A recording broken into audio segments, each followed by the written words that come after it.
राज्यातील 18 जिल्ह्यातील 82 तालुक्यांमधील 1165 ग्रामपंचायतींच्या सार्वत्रिक निवडणुकांसाठी मतदान होत आहे। तर सोमवारी मतमोजणी होणार आहे आणि या ग्रामपंचायतींमध्ये सरपंचाची निवडणूक ही थेट जनतेमधून होणार आहे। नाशिक जिल्ह्यात 194 ग्रामपंचायतीसाठी मतदानाला सुरुवात झाली आहे। पेठ, सुरगाणा इत्यादी इगतपुरी आणि त्र्यंबकेश्वर अशा 4 तालुक्यात ग्रामपंचायतींसाठी मतदान होत आहे। 194 पैकी 7 ग्रामपंचायती यापूर्वीच बिनविरोध झाल्या, तर आता 187 ग्रामपंचायतींची मतदान प्रक्रिया सुरू आहे। आज राज्यातील अनेक ग्रामपंचायतींसाठी निवडणूक प्रक्रिया पार पडतीये। नाशिकच्या त्र्यंबकेश्वर तालुक्यातील वाढोली गावात एका 95 वर्षीय आजीनं आपला मतदानाचा हक्क बजावला। आजीबाईंना मतदान केंद्रापर्यंत उचलून आणण्यात आलं। पालघरमधील उमरोळी ग्रामपंचायत मतदान केंद्रावरती 2 गटात राडा झाला। मतदान केंद्राच्या आवारातच जोरदार बाचाबाची झाली। यावेळी पोलिसांनी मध्यस्थी केल्यानं वाद निवळला। मावळ तालुक्यातील चांदखेड ग्रामपंचायतीसाठी शांततेत मतदान सुरू आहे। सरपंच पदाच्या एका जागेसाठी 3 ते 4 उमेदवार रिंगणात आहेत, तर सदस्य पदाच्या 11 जागांसाठी 22 उमेदवार आपलं नशीब आजमावत आहेत। रत्नागिरी ग्रामपंचायत निवडणुकीमध्ये रणसंग्राम पाहायला मिळतोय। 51 ग्रामपंचायतींमध्ये 16 ग्रामपंचायती बिनविरोध झाल्या, तर 35 ग्रामपंचायतींसाठी मतदानाला सुरुवात झाली आहे। उदय सामंत, आमदार राजन साळवी, भास्कर जाधव, आमदार योगेश कदम यांची प्रतिष्ठा पणाला लागली आहे। रायगड जिल्ह्यात 15 ग्रामपंचायतींसाठी सदस्य पदाच्या 116 जागा असून सरपंच पदाच्या 16 जागांसाठी मतदान पार पडत आहे। सदस्य पदासाठी 247, सरपंच पदासाठी 36 उमेदवार रिंगणात आहेत। शिवसेनेमध्ये फूट पडल्यानंतरची ही पहिलीच निवडणूक असून यात शिंदे आणि ठाकरे गटात कोण बाजी मारणार याकडे सगळ्यांचंच लक्ष लागलंय। रायगड जिल्ह्यातील ग्रामपंचायत निवडणुकीसाठी मतदान होत आहे। शिंदे गटाचे प्रतोद आमदार भरत गोगावले आणि त्यांच्या पत्नी सुषमा गोगावले यांनी खरवली ग्रामपंचायत निवडणुकीसाठी आपला मतदानाचा हक्क बजावला। गडचिरोलीतील 16 ग्रामपंचायतीसाठी मतदानाला सुरुवात झाली आहे, मात्र अतिसंवेदनशील भागात मतदारांनी उत्स्फूर्त प्रतिसाद देखील दिलाय। सकाळपासूनच मतदान केंद्राबाहेर रांगा लागल्याचं पाहायला मिळतंय। चंद्रपूर जिल्ह्यातील 94 ग्रामपंचायतींसाठी मतदान होत आहे। यातील 6 ग्रामपंचायती आधीच बिनविरोध निवडून आल्यात, त्यामुळे उर्वरित 88 ग्रामपंचायतींसाठी मतदानाला सकाळपासूनच सुरुवात झाली आहे। या निवडणुकीसाठी उद्या मतमोजणी पार पडणार आहे। वाशिमच्या केकतउमरा ग्रामपंचायतीतील 11 ग्रामपंचायतीसाठी मतदान पार पडत आहे। 11 जागांसाठी एकूण 36 उमेदवार रिंगणात आहेत। सकाळपासून मतदारांनी मतदान केंद्राबाहेर गर्दी केली आहे।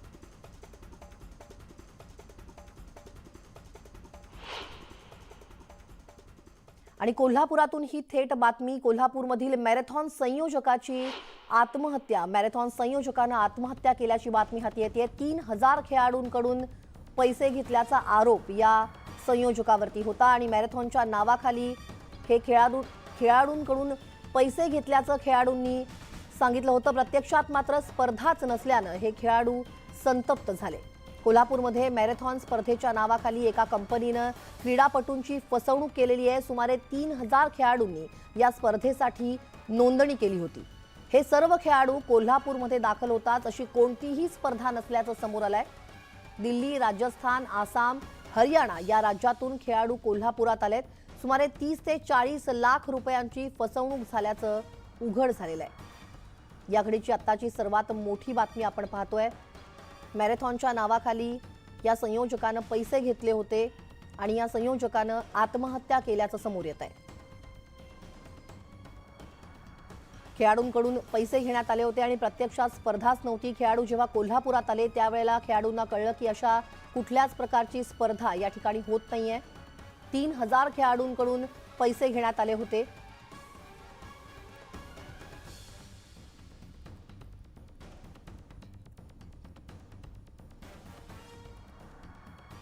आणि याविषयी अधिक माहिती घेऊयात आमचे प्रतिनिधी ज्ञानेश्वर साळोखे यांच्याकडून। ज्ञानेश्वर, आत्ताची ही सगळ्यात मोठी बातमी, संयोजकांनी आत्महत्या केल्याचं कळतंय। आत्ताच ही बातमी हाती आलेली आहे। संयोजक जे वैभव पाटील आहेत त्यांनी गळफास घेऊन आत्महत्या केलेली आहे। पन्हाळा तालुक्यातील तिरपण या ठिकाणी त्यानं आत्महत्या केलेली आहे। खरं तर काल ज्यावेळी हे स्पर्धक सगळे कोल्हापूरमध्ये आले होते त्यावेळी ही स्पर्धा या ठिकाणी कोणत्याही पद्धतीनं घेतली जात नव्हती आणि त्या पद्धतीचं कुठलीही नियोजन नव्हतं. त्यामुळे हे स्पर्धकांना ज्यावेळी समजलं त्यावेळी स्पर्धकांनी अधिक चौकशी केली असता स्पर्धकांनी जी नोंदणी केलेली फी आहे ती घेऊन हा वैभव पाटील पसार झाला होता आणि या संदर्भात काल खेळाडूंनी आहे ते मोठ्या प्रमाणात आहेत ते संताप व्यक्त केला होता. या संदर्भात पोलिसात सुद्धा धाव घेतली होती.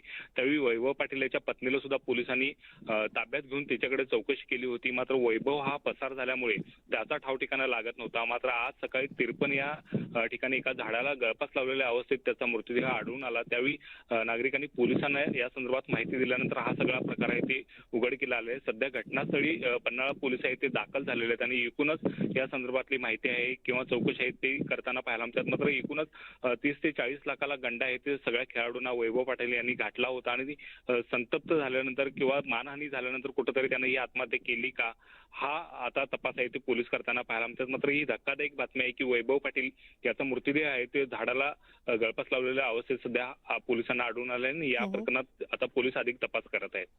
अगदी ज्ञानेश्वर, या प्रकरणात पोलीस अधिक तपास करतायत. या बातमीचे अपडेट्स आम्ही वेळोवेळी तुमच्याकडून घेतच राहू. तुर्तास धन्यवाद. तेव्हा मॅरेथॉन संयोजकानं आत्महत्या केल्याची बातमी आता समोर येते. कोल्हापूरमध्ये मॅरेथॉन स्पर्धेच्या नावाखाली एका कंपनीनं खेळाडूंची फसवणूक केलेली आहे.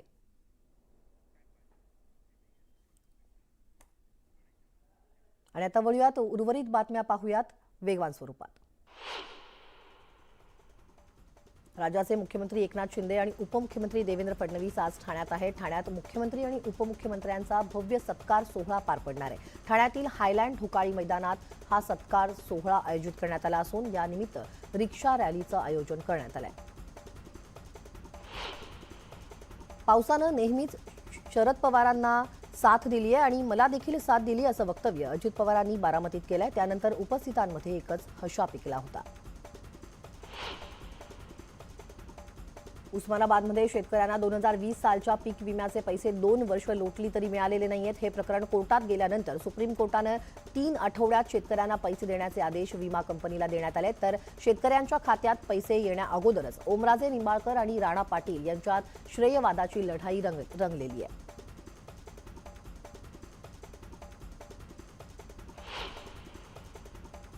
जेव्हा नाशिकच्या सिन्नरमध्ये पुन्हा एकदा लंपीच्या संसर्गानं डोकं वर काढलंय. एका आठवड्यात 248 जनावरांना लंपीची लागण झाली आहे. त्यामुळे पशुपालक चिंतेत सापडलेत.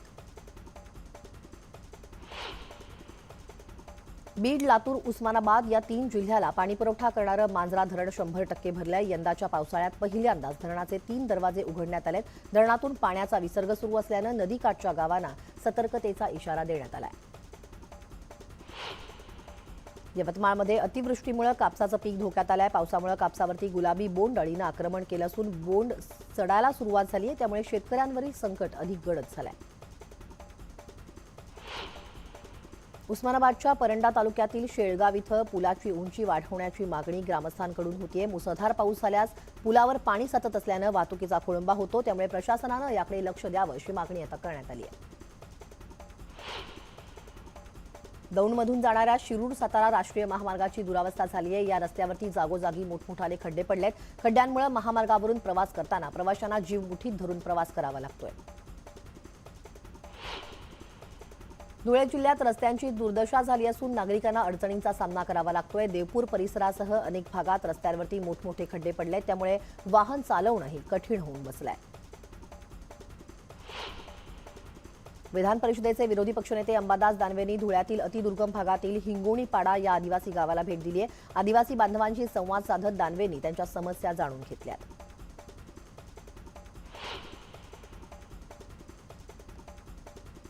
रत्नागिरीतील मंडणगडमध्ये कृषी मेळाव्याच्या माध्यमातून शेतीचं महत्त्व पटवून देण्यात आलंय. दिवसेंदिवस गावातील लोक शेती सोडून शहराकडे स्थलांतर करू लागलेत. त्यामुळे मेळाव्यातून गावकऱ्यांना शेतीचं महत्त्व पटवून देण्यात आलं. साताऱ्यात कृषी विभागामार्फत एक दिवस बळीराजासाठी या उपक्रमाअंतर्गत महाराष्ट्र राज्याचे फलोत्पादक संचालक डॉ. कैलास मोतेंनी शेतकऱ्यांशी संवाद साधलाय. फलटण तालुक्यातील धुमाळवाडी गावातील शेतकऱ्यांच्या फळबागांना त्यांनी भेट दिली आहे.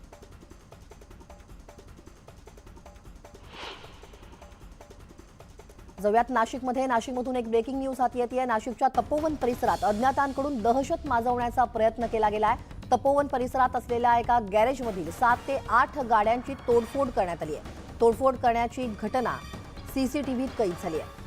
मध्यरात्रीच्या सुमारास ही घटना घडलेली आहे. पंचवटी पोलीस याबद्दलचा अधिक तपास करतायत. तेव्हा अज्ञातांकडून गाड्यांची तोडफोड करण्यात आली आहे. नाशिकच्या तपोवन परिसरातल्या गॅरेजमध्ये ही घटना घडली आहे.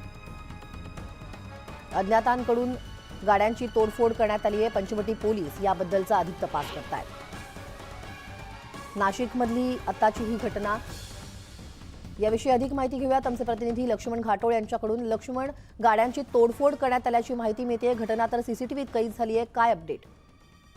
दहशत माजवण्यासाठी गुन्हेगारांकडनं अशा प्रकारचे प्रयोग जे आहेत ते केले जातात. यापूर्वी देखील नाशिकमध्ये वाहन जाळपोळ असेल किंवा वाहनांची तोडफोड असेल, अशा प्रकारचे घटना ज्या आहेत त्या आपल्याला पाहायला मिळतात. यामागे एकमेव कारण या सगळ्या प्रकरणाच्या तपासाअंती समोर येतं ते म्हणजे दहशत माजवणं आणि पोलिसांमध्ये एक दहशत निर्माण करणं, सामान्य नागरिकांमध्ये दहशत निर्माण करणं, अशा स्वरूपाच्या या सगळ्या कारवाया ज्या आहेत त्या गुन्हेगारांकडनं केल्या जातात. नाशिकच्या पंचवटी परिसरामध्ये ही घटना घडलेली आहे. यापूर्वी सिडको असेल, सातपूर असेल, अंबड असेल, अशा वेगवेगळ्या भागांमध्ये देखील या स्वरूपाच्या घटना घडलेल्या आहे.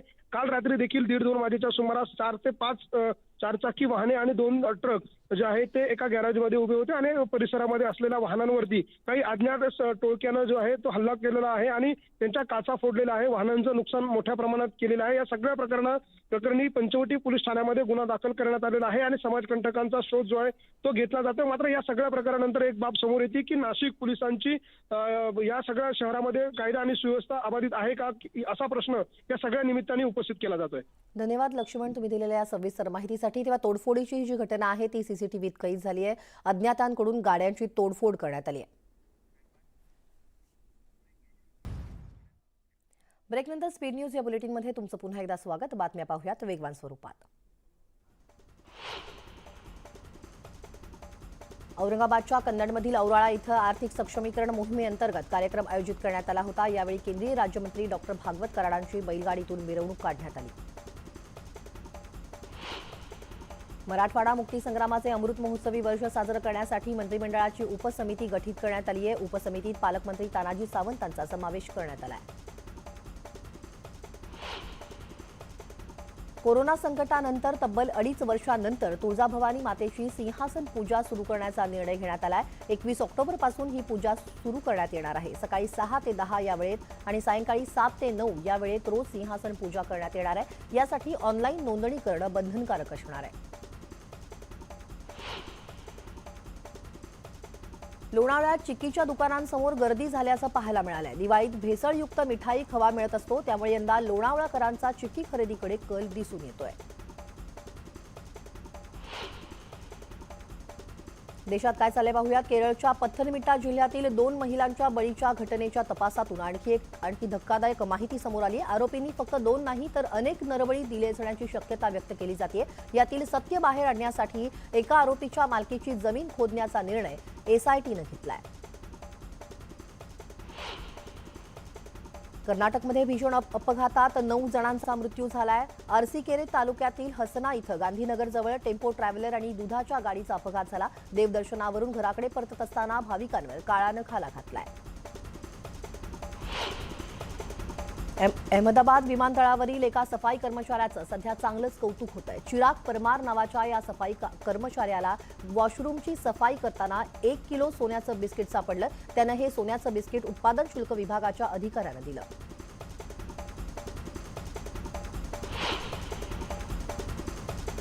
सिनेविश्वात काय चाललंय? अभिनेता विजय देवरकोंडा जम्मू काश्मीरमधील उरी सेक्टरमधील सैन्याला त्यानं भेट दिली आहे. यावेळी विजय देवरकोंडानं हातात राफेल घेत शूट करण्याचा प्रयत्न केलाय. विजयने सैनिकांसोबत काढलेले फोटो ट्विटरवर शेअर केले.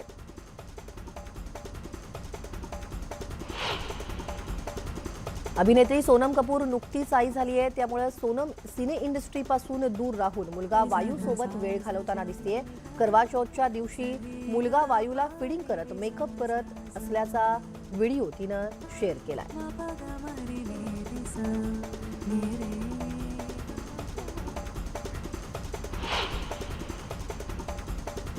या बातम्यांसोबतच स्पीड न्यूज या बुलेटिनमध्ये वेळ झाली इथेच थांबण्याची. ताज्या बातम्यांच्या अपडेटसाठी लॉग ऑन करायला विसरू नका. news18lokmat.com वर आमच्या फेसबुक आणि ट्विटर पेजला देखील भेट द्या. आमच्या यूट्यूब चॅनलला सबस्क्राईब करा आणि हो बेल आयकॉन दाबायला विसरू नका. थोड्याच वेळात महत्त्वाच्या घडामोडींसह पुढलं बुलेटिन पाहूया. पहा फक्त News18 लोकमत.